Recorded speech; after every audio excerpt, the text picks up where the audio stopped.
Having a transplant is difficult, not only for the patient, but also for their family members.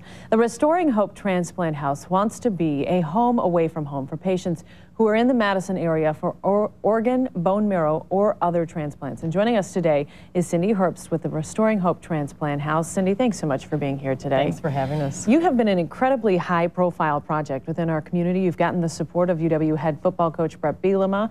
You've been out there, but a lot of people probably still don't know really who you are or what your hopes are for this community.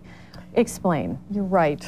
Coach Bielema has been amazing for us in getting the doors open and people at least looking at us. But we are a family that had our own story and stayed in a transplant house over 9 years ago when my father-in-law was diagnosed with multiple myeloma.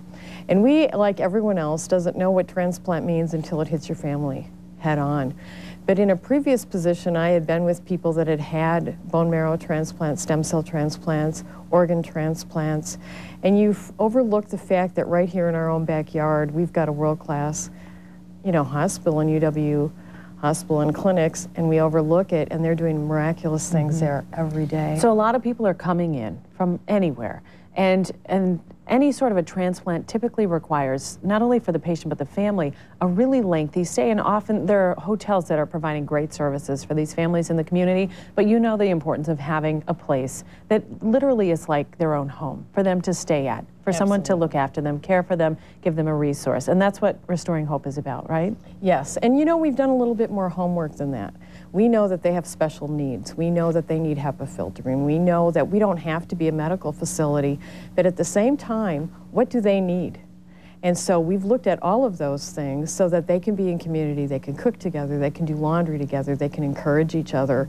And those are the things that need to happen, and they need to happen now as we're turning 5 to 10 families away a day. Wow. So we know we're needed. 5 to 10 a day. That's a huge fact that I think needs to be out there. Okay, you have been, since the beginning, and we work very closely with the Carbone Cancer Center at the UW here every Tuesday at 5. You've been working very closely with them as well since the inception of this idea. Correct. Explain how you're going to be working closely with the Cancer Center. We want to work with Sean Arneson and others there that care incredibly about patients and their caregivers, because caregivers are an important part of this as well. Bone marrow transplant specifically, Absolutely, right? Okay. And the other side of transplant as well.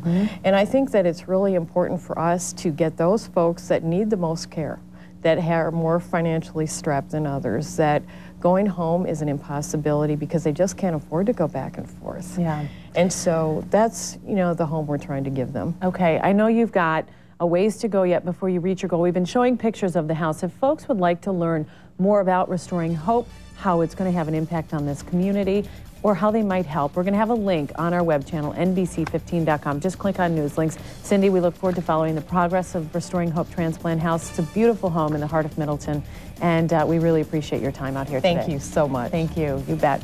All right, stick around. We're going to have a final look at your forecast when we come back.